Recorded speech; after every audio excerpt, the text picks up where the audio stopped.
હવે વાત કરીએ આપણે સુરેન્દ્રનગરની તો સુરેન્દ્રનગર જિલ્લામાં ખેતીમાં ભાગીદારી રાખતા ભૂમિહીન ખેડૂત મજૂરોને પાક નુકસાનની સહાયમાં 30% હિસ્સો આપવાની માંગ ઉઠી છે।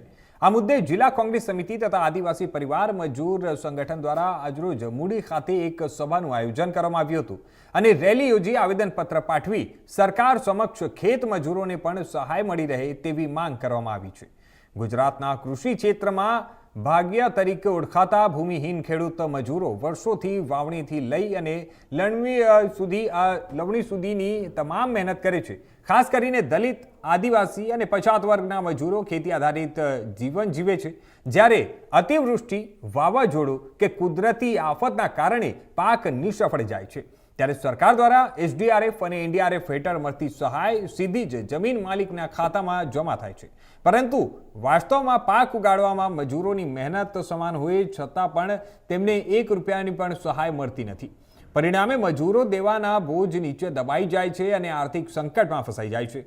સંગઠનના આગેવાનોની માંગ છે કે સરકાર જમીન માલિકોને મળતી સહાય ઉપરાંત વધારાના પેકેજ જાહેર કરી અને તેમાંથી ઓછામાં ઓછા 30% રકમ ભાગીદારી પદ્ધતિથી કામ કરતા ખેડૂત મજૂરોને ફાળવે।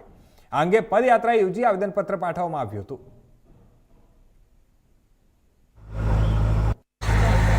એના માટે સરકારનો કાન પકડવા માટેની લડતની શરૂઆત છે।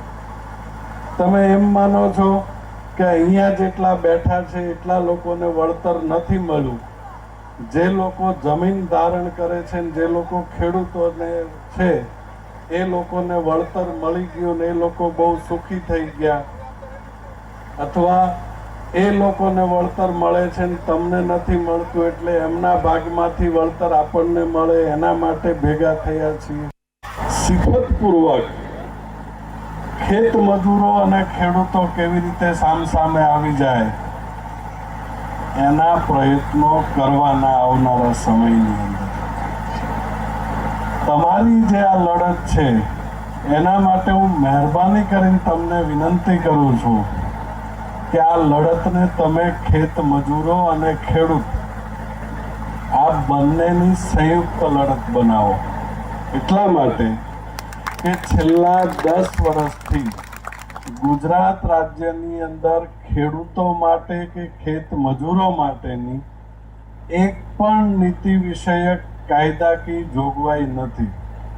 એક સમય હતો કે પ્રધાનમંત્રી ફસલ બીમા યોજના હતી, મુખ્યમંત્રી કિસાન સહાય યોજના હતી। તમે જે વળતરની અપેક્ષા રાખીને બેઠા છો, ગુજરાત રાજ્યનું બજેટ કેટલું છે